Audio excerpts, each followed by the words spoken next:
Well, hello and welcome to the Appointments Project webinar in partnership with the City of San Antonio. Thank you so much for joining us today. I'm really excited about this partnership and the initiative with the City of San Antonio. I'm Beth Felsky, and I'm the Appointments Project Director at United We. And I'm going to go ahead and turn it right over to Debbie Rockesitter to tell us a little bit about the City of San Antonio and their initiative with appointments. Hi, how is everybody? I'm Debbie Rockesitter. I'm the city clerk and with the City of San Antonio, and our office oversees the recruitment of board and commission members from the community. We have 80 plus boards and commissions, and we strive to have a diverse group of individuals to represent our city and provide the feedback to our elected officials through those boards and commissions. They're mostly advisory, but some of them actually have some rulemaking authority, and they're more than advisory boards. Pretty important role that we have in our democratic process to have feedback coming directly from the community members and to our elected officials so that they can make better decisions for moving forward with our community. So we have some initiatives that we've been working on with the Office of Diversity, Equity, Inclusion, and Accessibility on trying to get more women and people of color to serve on our boards and commissions. We've also implemented childcare assistance programs for working parents. And we also have looked at making sure that the facilities are accessible, that there's transportation options. I noticed we have representatives here, some of my friends from a past, Lorraine Polito, who's here to talk about some of the opportunities there. And so we also have parking that we assist with, but we're also looking at what other kind of opportunities there might be and best practices in other communities. So we're always looking to improve. It's a continuous process. And I want to thank the National League of Cities and United We for being a part of helping to make this better. So thank you. Thank you, Debbie. Once again, really appreciate this partnership, and I'm excited to talk about boards and commission opportunities here today. First, before we get started, I want to tell you a little bit about our organization and our efforts. So United We's mission is to advance women's economic and civic leadership. And so how we do that is really through research, advocacy, and civic leadership. So we are a nonprofit, nonpartisan, research-based organization. And so just to give you a few examples, in the areas of research, we've done research with the status of women in states of Kansas, Missouri, and Oklahoma. We've conducted town halls. In terms of advocacy, we look at policies such as equal pay, paid family leave, childcare, entrepreneurship, occupational licensing, and policies for veterans in the military. And so the third piece, which we're going to be talking about today, is civic leadership. So in terms of civic leadership, we established the Appointments Project. And this was in response to our research that told us, women were missing from the table at on boards and commissions. So we established the Appointments Project to increase the number of diverse women serving on appointed positions on civic boards and commissions, and to reduce the barriers that might be preventing them from doing so. And really knowing that our goal is so that municipal boards and commissions will be representative of the communities in which they serve.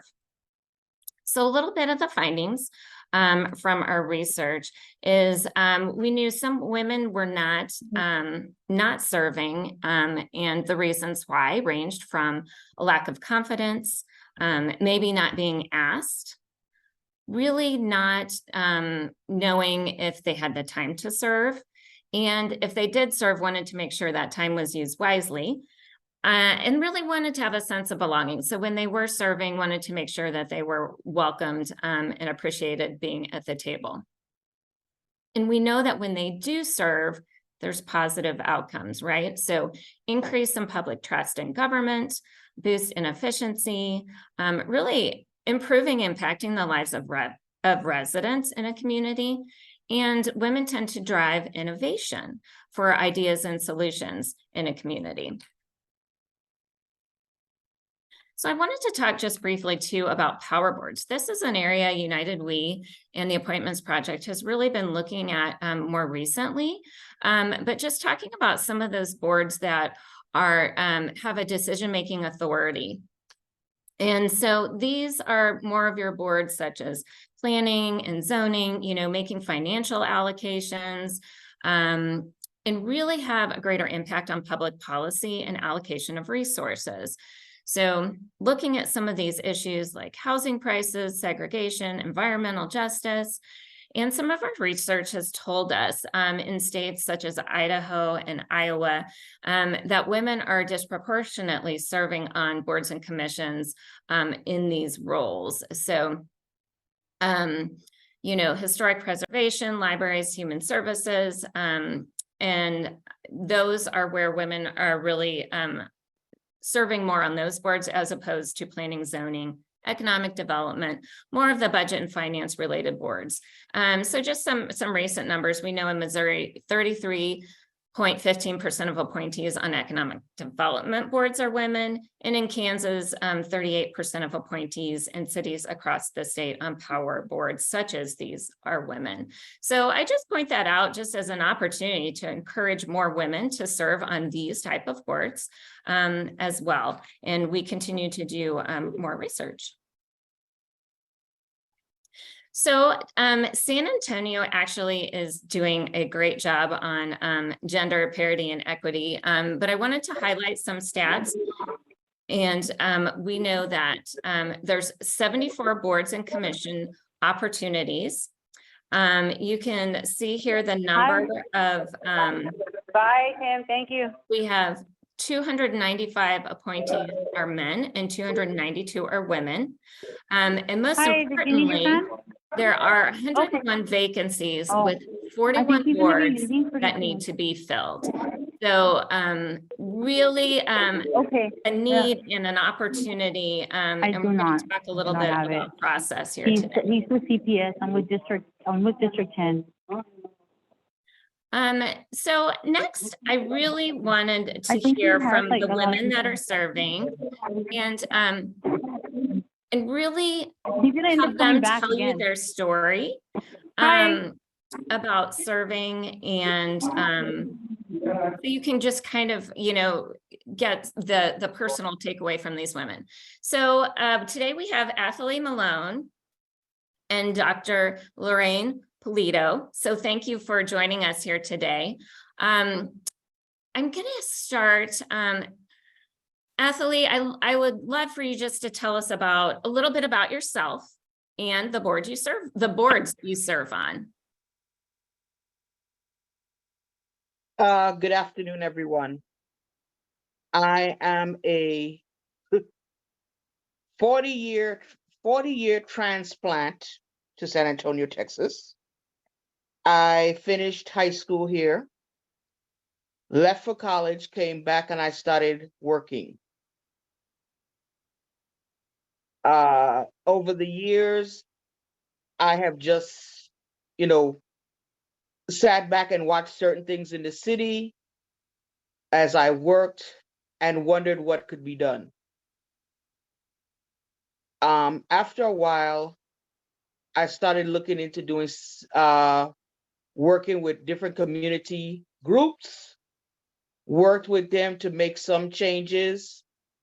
But then when, unfortunately, in 2007, I lost my vision. And that's when I realized the disparity in everything. Little by little, I started speaking out more and more and more and more. And I finally decided one of the places I could make a difference was in transit. Transit was, it was, it was good, but it was still very much lacking. I have traveled to the East Coast many times, and on the East Coast, you don't need a car. You go everywhere by transit. And I said, that is what we need to achieve here. It would help so many, not only within the disabled community, but in the economic disadvantaged community. So I started trying to get, applying and working towards getting on the VIA board. It took some years, but I finally got onto the VIA board in 2019. I now currently serve on the board. And as you can see, and I'm not going to say because of me, but because of the visionary of Jeff and several others, we are now moving more towards a transit-oriented city with very many things coming online.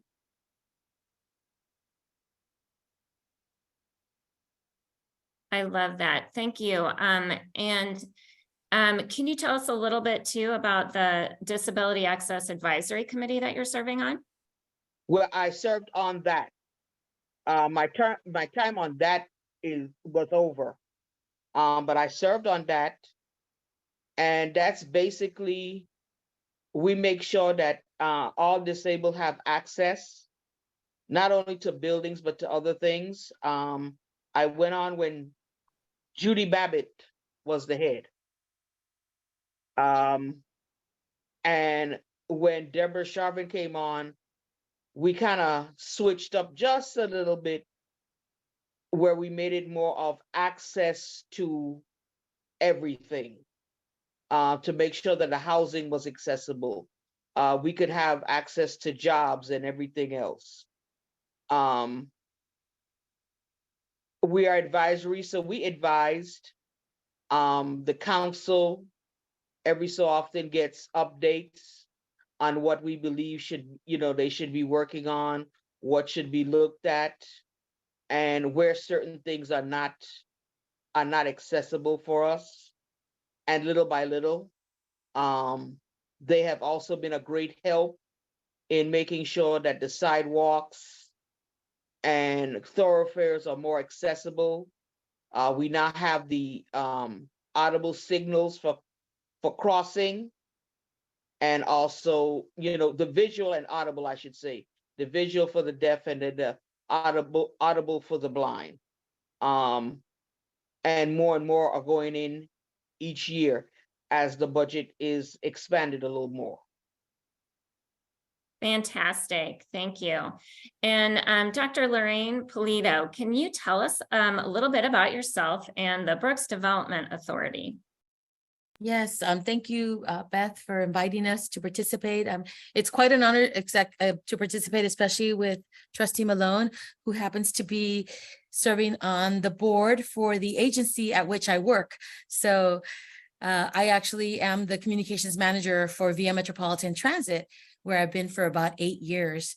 But I'm very proud to serve on several boards, especially the Brooks Authority, which is located on the southeast side of San Antonio.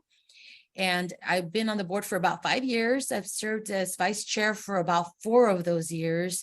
And they're trying to encourage me to see about perhaps serving as chair later this year. So I'm considering that as well. I'm very blessed to be an elected official as well. I represent District 4 in the Alamo Colleges Board. And I've been on that board since December of 2020. And I serve as secretary currently. In addition to those responsibilities, I also teach part-time at Texas A&M San Antonio. I'm an adjunct, so I just teach 1 class in the evenings. And then I'm also, very blessed to be the mom to 2 lovely kids. One kid is almost 36, and the other kid just turned 20. And I'm not originally from San Antonio, but I got here as quickly as I could. I'm originally from Los Angeles. My family moved here when I was about 11 years old. So I consider myself an absolute San Antonian because my formative years were spent here, middle and high school. And I did go to college in the Northeast, but then I came back after I received my bachelor's and my master's degrees, and I pursued my PhD here at Arleta Lake. I have about 28 years of experience working for for-profits, nonprofits, governmental agencies, primarily in communications is where I've kind of stayed in the industry of communications. Before joining VIA 8 years ago, I was with the city of San Antonio for 5 years. So I was blessed to work with a lot of y'all that are actually guests today. So it's kind of like going back in time. But yes, I'm just very grateful to serve on these boards. And Brooks is very special to me, Beth, because I grew up on the South Side and I still reside there. So I'm one of the few people on the Brooks board who can claim that. So I think that a lot of times my fellow board members look to me from my perspective as someone who grew up in that area and who still resides there. They see that I have certain points of view that are important to consider.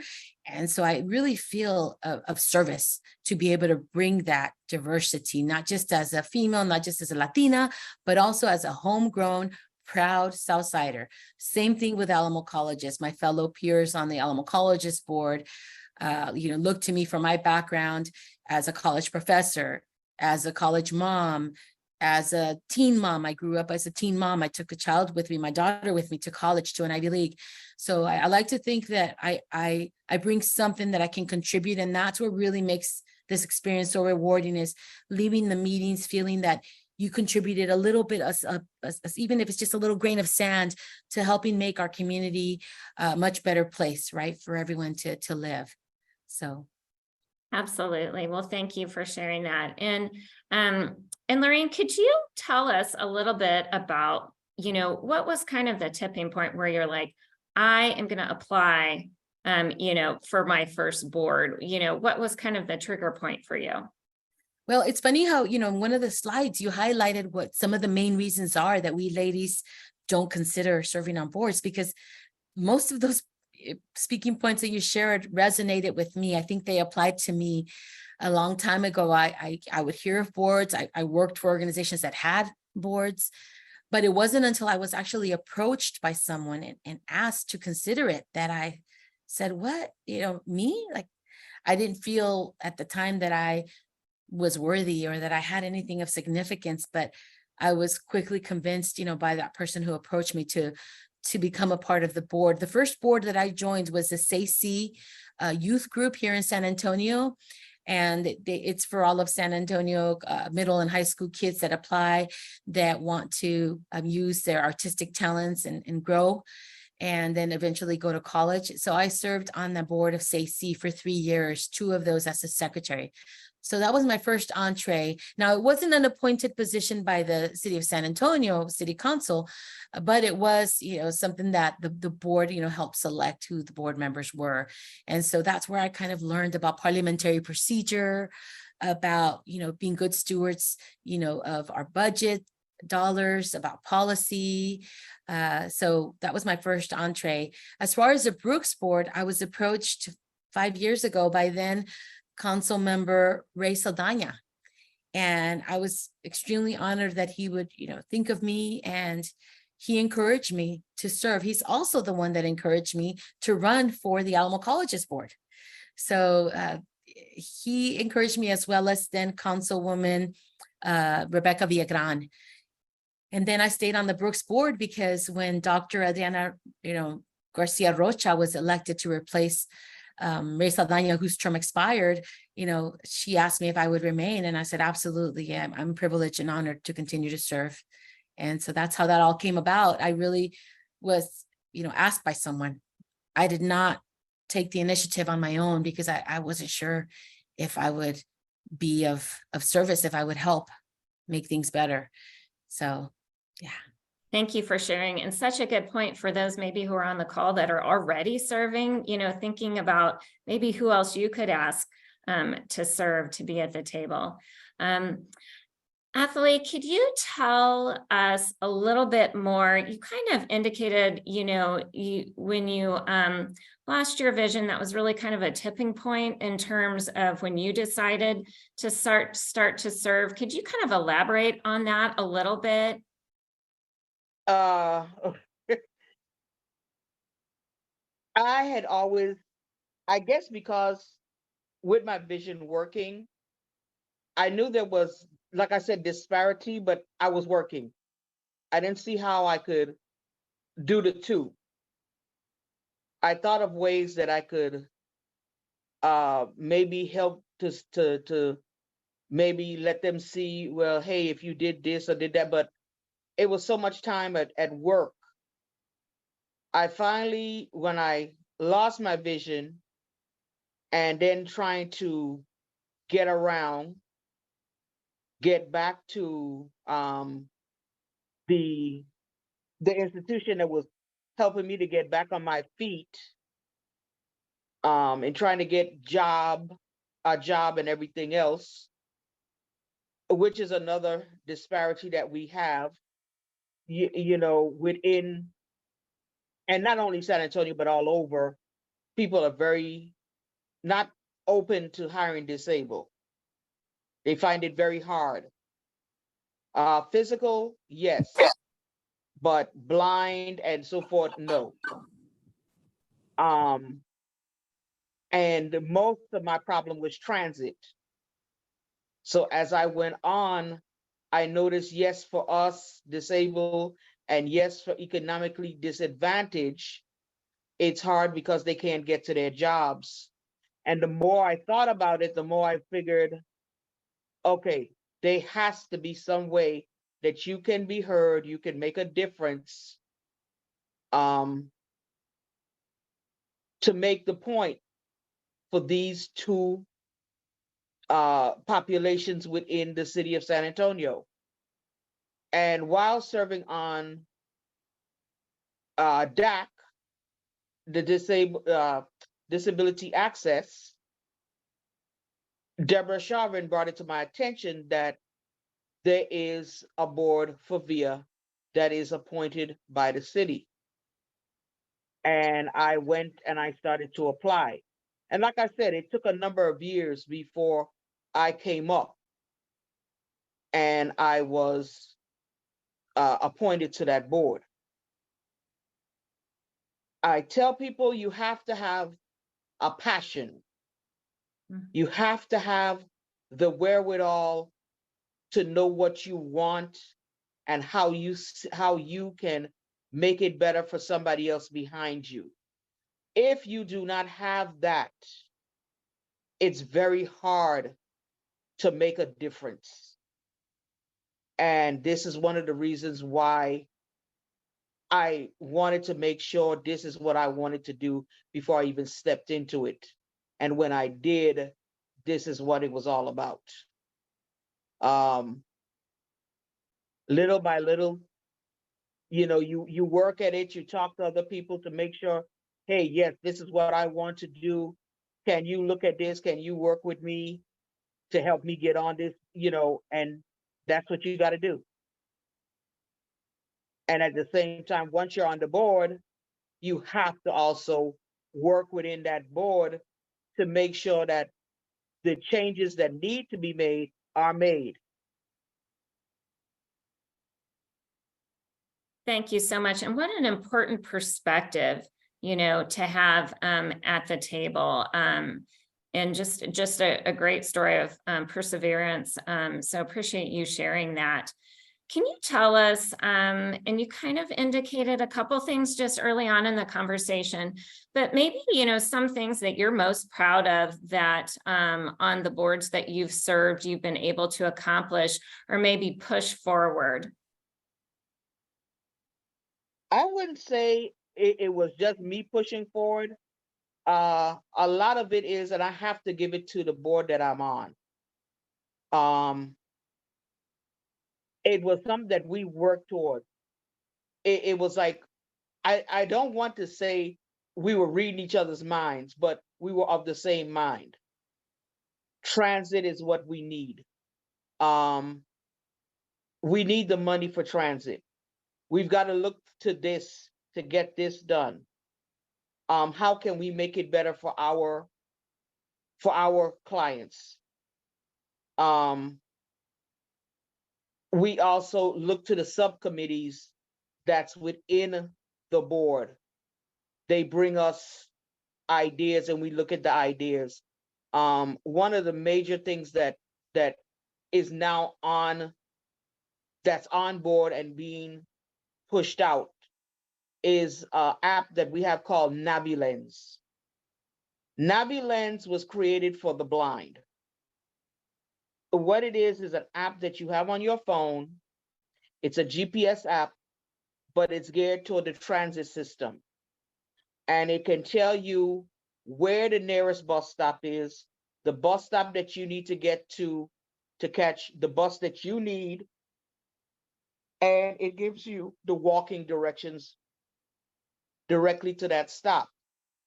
But the great thing about it is NaviLens is also usable by, I don't want to just say tourists, but others, because NaviLens comes in 45 other languages.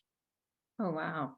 So if you are here in San Antonio and you're a tourist and you want to use the transit, you can pull up the app and it will take you to the bus stop in your language. Fantastic. Yeah. So like I said, it was not just me. There was like one or two others. We talked about the same thing. And then the rest of them came, oh yeah, that's what we want. I have found that this board is a most cohesive board. I'm not going to say we always agree with each other, but we work together to make it better for the clients. That's fabulous. Thank you. Thank you for sharing. And Lorraine, what can you tell us about, some of your accomplishments, either at Brooks Development Authority or, another board that you've served on? Well, I think that, we've really been able to expand the economic development on the South Side and just in San Antonio in general through Brooks. We have international companies that have selected Brooks as their headquarters. Can you imagine, out of all the places in the world, not only did they choose United States and Texas, but then they chose San Antonio and Brooks specifically. So we have at least 3 international companies. So that means that we have jobs that we can provide to the people that reside within those boundaries. But we also have enough going on at Brooks that is for everyone in San Antonio. So we have jobs that are, for individuals who have college degrees, but we also have jobs for individuals that have their high school diploma or their GED. We have jobs, in manufacturing. We have jobs in hospitality, we in all areas. We also have the Incarnate Word medical school at our campus. We have some charter schools. We have a Cast Med, SISD school. We also have a hospital. We have residential areas to, there's just so much going on at Brooks, and it has really grown a lot in the past 5 years. And I think a lot of it has to do with what Trustee Malone just imparted to us, that it requires a board that all, believes in the success and in the mission, and that is passionate. If you are going to serve on any board, it really is a requirement to be passionate about it. And for me, I find that passion in the fact that I grew up in this part of town and I want to give back because it gave so much more to me. And I feel, a sense of responsibility, right? That I've been so blessed, and I need to return that in whatever way that I can. And so serving on the Brooks board has really brought that to our community. It continues to grow. Our 5-year plan, just looks amazing. More jobs, more companies, more residential, and, nothing but great things that are coming. And it also benefits San Antonio, right? Because the word gets out that San Antonio is a place to invest, to have your corporate, headquarters located at, for instance. Through Alamo Colleges, it's a different type of an intrinsic reward, if you will. Because I consider myself a product of Alamo Colleges. My first entree into college was when I was a senior at Harlandale High School. They first started the dual college credit program. So you could earn college credit while you were a senior in high school. And I was at Palo Alto College and Harlandale taking courses that were for both. And that's when I felt like, wait, college may be for me after all, even though my family couldn't afford it. That's when I learned about financial aid and about scholarships and about all these other schools, beyond San Antonio. So I credit Alamo Colleges with helping me, get to all the places that I was blessed to get to. As I also ended up teaching at Palo Alto College as a faculty member. And I have so many friends and family members that credit Alamo Colleges with where they are now in their lives. And so every time that, that I can help make Alamo Colleges better is a moment where I feel like I can die a happy woman, because I feel that I've contributed something, a little something. Most recently, we just awarded a 6.5 raise to, over 5,000 employees at Alamo Colleges. We recently approved a paid holiday for Cesar Chavez every March 31st, beginning next year. We just approved the Alamo Promise program for all schools, not just public schools. We've added charter schools, private schools, and homeschools. So now anyone who's a senior in high school in San Antonio can go and take advantage of the Alamo Promise program. That means that after their financial aid is depleted, we help meet that last dollar scholarship so that they leave Alamo Colleges with no student loan debts. So I just feel that my service benefits our community, and both of these are unpaid, right? There's no salary involved with serving on the Brooks board, and there's no salary involved with serving as an elected official for Alamo Colleges. But like I said, the rewards are all intrinsic. When I come out of these meetings, I'm on a high. I'm on a natural high, Beth. It takes a couple hours for me to simmer down because I'm just so enthusiastic and excited about the decisions that we made. Even though we don't always agree, like Trustee Malone said at VIA, same thing with Brooks and Alamo Colleges, but we're respectful, we talk it out, we collaborate, and it's all for the benefit of our community. And so I think that anyone out there who's looking at serving on a board, the main requirement is that you be passionate about whatever that is. And if you're passionate, it'll never be something that you dread. It'll be something that you look forward to, and that'll bring you a lot of joy. Absolutely. Well, clearly, you both are making such an impact in your community, and the boards you serve are very, active and really doing some amazing things. So appreciate both of you sharing your stories and about the boards you serve on and the great work that you're doing in the community. I'm really excited to have you stay on for the Q&A so we can continue the conversation. So once again, thank you, and thank you for all of your service. Next, as she just said, it was a great transition. You're ready and qualified to apply. So I'm going to just go through some more specifics about applying for a board or commission in San Antonio. And everything is available to access online.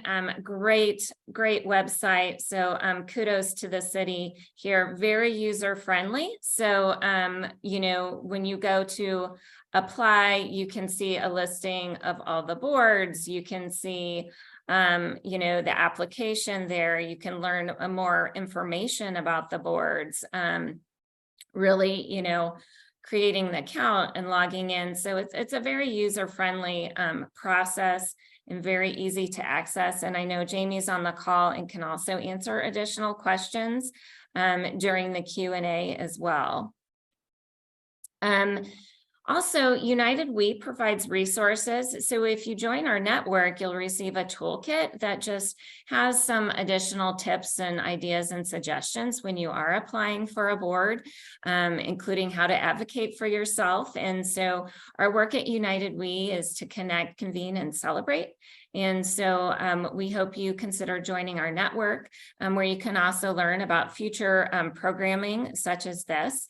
Upcoming, we've got our Appointments Live, which is really fun conversations about women across the country who serve in different appointed roles. And so we hope you will consider tuning in for that. And then we have our annual event with Marlies, and both amazing events and great speakers, great advocates for women. So just wanted to share that. So I encourage you to check out our website and learn more. I am going to open it up to Q&A. Also during the Q&A, I will be launching a poll. It's really important that we get feedback from you in terms of our programming, so we make sure that we are offering the right resources for you. So just opening it up now to Q&A, and we have city staff on hand to answer specific questions about maybe more detailed about process. And then also our amazing appointees who can talk probably a little more personally about their experiences. I'm going to start it off real quick, and you're welcome to put your questions in the chat. My question is, could you talk a little bit about time commitment? I think, we had mentioned that early in the program, that's always a concern. And so, Lorraine, do you want to start with that question? Sure, I'm happy to. As you can probably surmise from what I've shared thus far, right? I have 2 paying jobs, a full-time job and a part-time job. Those are my 2 paid jobs. And then I have my 2 volunteer positions, right? The one on the Brooks board, which is appointed by City Council, and then the one at Alamo Colleges, which is an elected position. So you can imagine with those 4 very big responsibilities, how important, time management, right, is to me. And I'm sure to every single one of the ladies that are participating today. And one of the first things that I actually asked Beth, funny enough, is, okay, Councilman Saldana, this Brooks board you speak of, when are the meetings? What time are they? How often are they? And then what are the commitments beyond the board meetings, right? We required to go to the events, or how many events, should we ideally plan on attending, right? That are outside of the board meetings. And then how much time will be spent reviewing the board packet beforehand, right? So that we're prepared for those board meetings. And then if we serve in the capacity of an officer, which I do right now as a vice chair, there's a couple of extra meetings that I have to plan on. So those are some of the most important questions, Beth, that I think people need to ask. So once you've embraced, the mission and the vision of that board, right? The next question definitely is, okay, when do they meet? And see how it fits into your life. If you have young children that perhaps are involved in sports or in activities at school, that might conflict, well, then you might want to reconsider a different board that might work out a little better for you, right? Because you want to make sure that you're all in for whatever board that you select, and that there is that commitment, because your fellow board members will call you out, Beth. They'll say, hey, Beth, we've noticed that you missed the last 3 of the 6 meetings. What's going on? Are you really still interested, or what's going on? So it's important to know, your boundaries, right? Your parameters. And there is no work-life balance, ladies. There's only boundaries. And so this is part of it. When I decided to run for Alamo Colleges, same thing. The first thing I asked is, when are the board meetings? Because they can't conflict with the VIA Metropolitan Transit Board meetings, because as Trustee Malone could tell you, there are several board meetings for my actual paying job that pays a mortgage. So I needed to make sure that if I was going to run for Alamo Colleges, that their meetings were not the same nights that my paying job was, right? And so there's a lot of things, to consider. And I was able to find a happy medium. Also, I was able to get support from VIA. VIA is very supportive of my service on the Brooks board and an Alamo Colleges, because they see the benefit to VIA and the partnerships that we have, because everything that we have in common is VIA helps people connect to where they need to go. Well, guess what? A lot of those people need to go to Brooks, and a lot of those people need to go to college. And so it's a great partnership. And so one thing that I do recommend is that you speak to your employer, because it makes such a big difference for them to support you. And I guarantee that 9 times out of 10, they are going to advocate and support you to be on that board, because they will understand what a blessing it is to their organization to have you representing them in the community, and to be able to advocate for your employer. Don't think, Beth, that I don't bring up VIA at those board meetings. Whenever I can, I will say, hey, have we thought about a bus shelter or a bus stop at that new company that is going to be joining us at Brooks? When we're doing the logistics, that's the time to talk about bus stops. Or, same thing for Alamo colleges. Have we partnered with VIA to think about this or that? And so those are some of the things that I would say definitely are very important to consider with your time management and your responsibilities, because you don't want to end up seeing it as a burden. It needs to be seen as a blessing. Otherwise, you need to reconsider and look at a different board. There's plenty to choose from, I promise you. Thank you for that. Athalie, do you have anything to add in terms of time commitments? Well, like Dr. Polito was saying, yes, you do have to look at your time. That was one of the reasons I had held off when I was working so much, because I was working almost 12 hours a day. Now I'm not working. I am more in, volunteering in different organizations, so I have more time, which makes it much easier for me to be on the VIA board. Whereas, yes, we have 2 meetings, we have subcommittee meetings. I serve as secretary on the board, so we also have the executive meetings. But then there's also the events that we sponsor or whatever that, we don't have to go, but it would be nice for us to show our face there, because it also shows the community that we are involved and we care about them. So now that I have the time, I'm more open to doing these things. But the commitment, my philosophy is, if you know you cannot be committed totally, please. Like she said, there are other boards that are not involved, that much involved. You can look through those and see. But if you know there's a board that you want to really work for, make the time to be committed to that board, because that's the board that you give your commitment to. You will make more of a difference when you make that commitment. Absolutely. Thank you. And Jamie, I believe this is a question for you. Could you maybe identify a couple boards that are really in need currently of members? Sure, like you mentioned earlier, we, as of Friday, we have, I believe, 41 boards that have 101 vacancies. And some of those boards, I'm just going to name off a couple, is Affirmative Action Advisory Committee, the Airport Advisory Commission, the Alamo Citizens Advisory Committee, Animal Care Services, Brooks Development Authority, the Building Standards Board, Capital Improvements Advisory Committee, Tax Increment Reinvestment Zone. There's several of those. The Mayor's Commission on the Status of Women, Historic and Design Review Compliance. Like I said, there's 41 boards. And like you mentioned, on our website, we have a list of all these boards, and you can go and see the mission that they have, read about the board composition. Some of those compositions require you maybe to have knowledge on a certain field. Others, you just need to be a resident of a district. If you're not in a district, there are waivers that, like if you live right outside a district, we can get waivers and you can possibly serve on that board. So don't feel discouraged if you don't live in a certain district. And always feel free to call me or call our Office of the City Clerk staff, and we can help you along the way. Great. And Jamie, can you put your contact information in the chat just for everyone's reference? That would be amazing. Yes, absolutely. And then another additional question for you.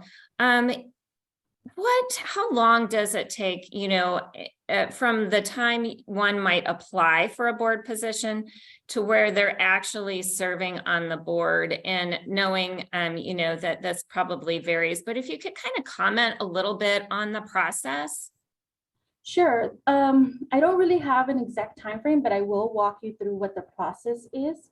Once you submit your application, we review applications on a weekly basis. We review them depending on the type of board. We distribute them. It either goes to a district office to be reviewed, or it goes to the the board liaison that is assigned to that board. Once they're distributed to those, either the city council or to the board liaison, we must receive a nomination memo. Once we receive that nomination memo, we turn around, package all the applications, send it to the city attorney's office to be vetted.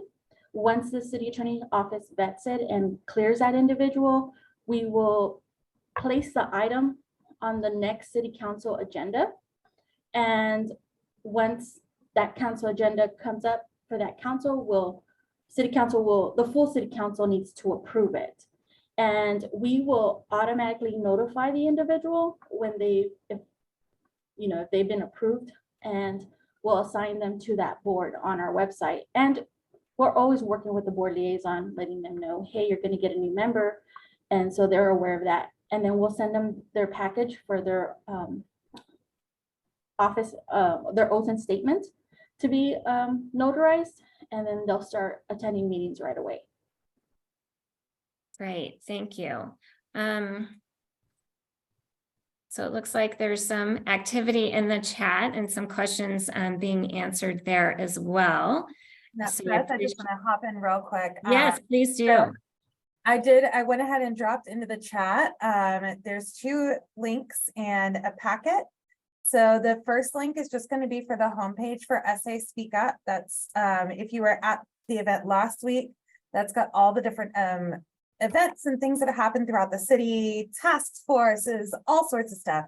The second link is for a list of all the committees that we have at the city, so you can kind of look over them, get an idea of what they're all about. And then finally, the handouts that I included there are going to be the handouts that were in your packets from last week if you were able to attend. One of those is going to be for the Civil Service Commission. This is a commission that deals with the firefighters, police officers, and municipal civil service. And that's one of those where we'd like to see more women and more women of color involved. So if that is interesting to you, that's included in that handout as well. Thanks, Samantha. Appreciate that. And I see Jamie has posted her contact information there as well.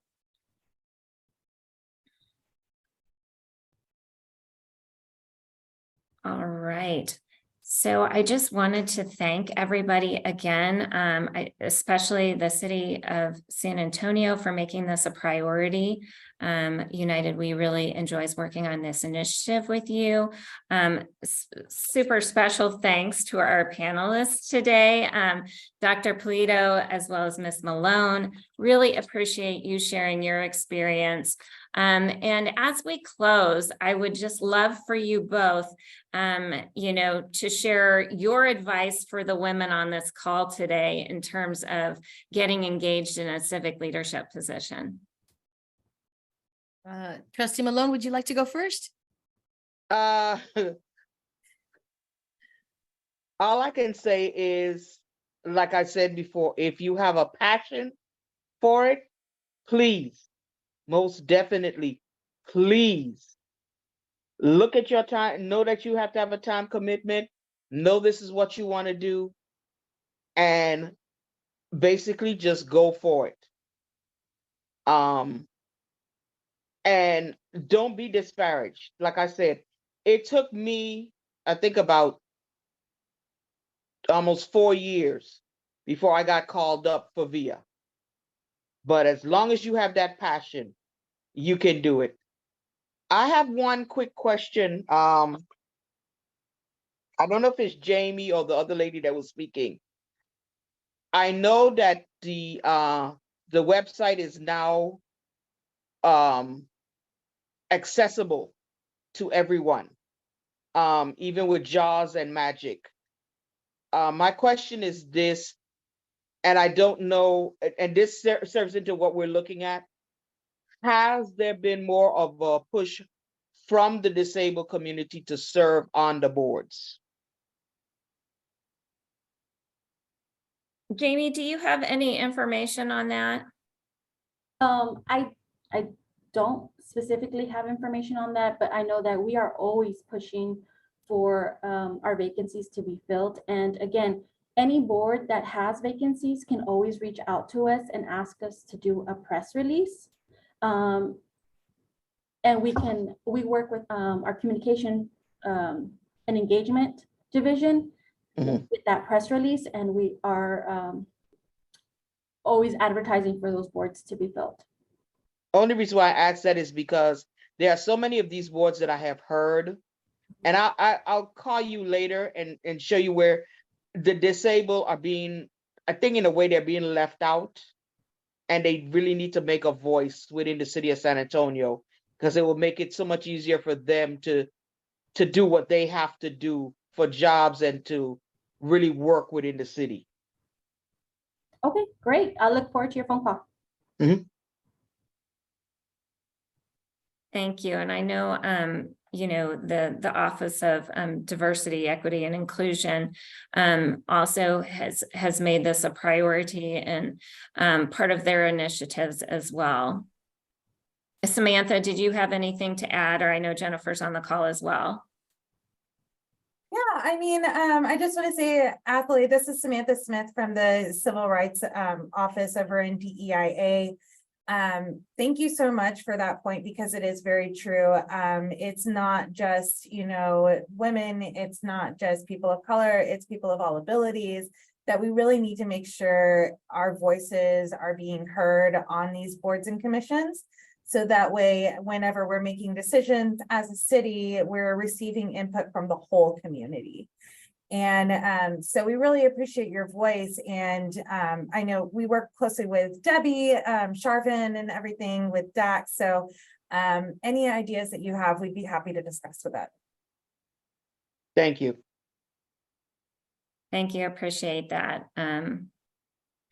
And Dr. Polito, any last comments of encouragement for women?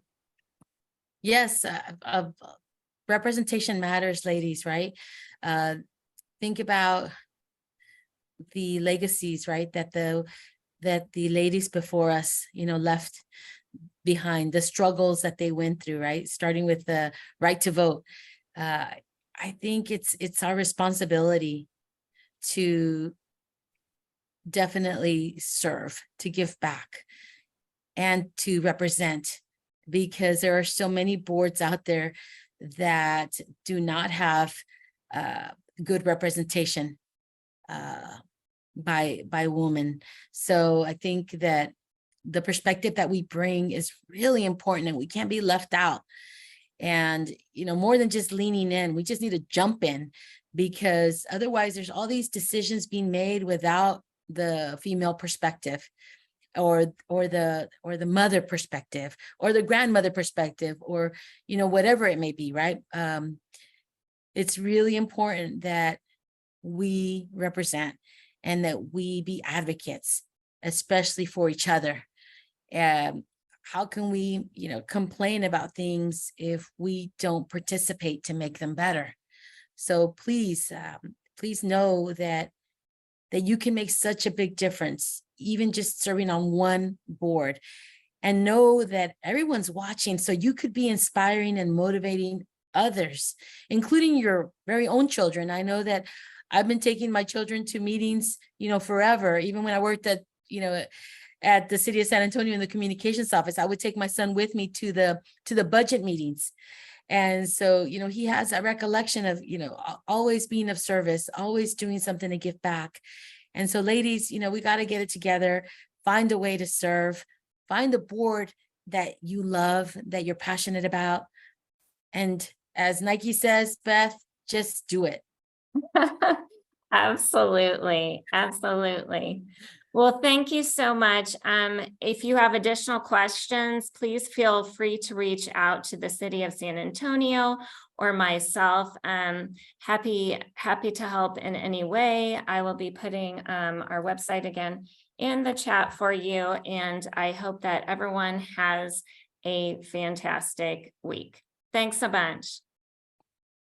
Thank you. Bye, thank you. Bye-bye.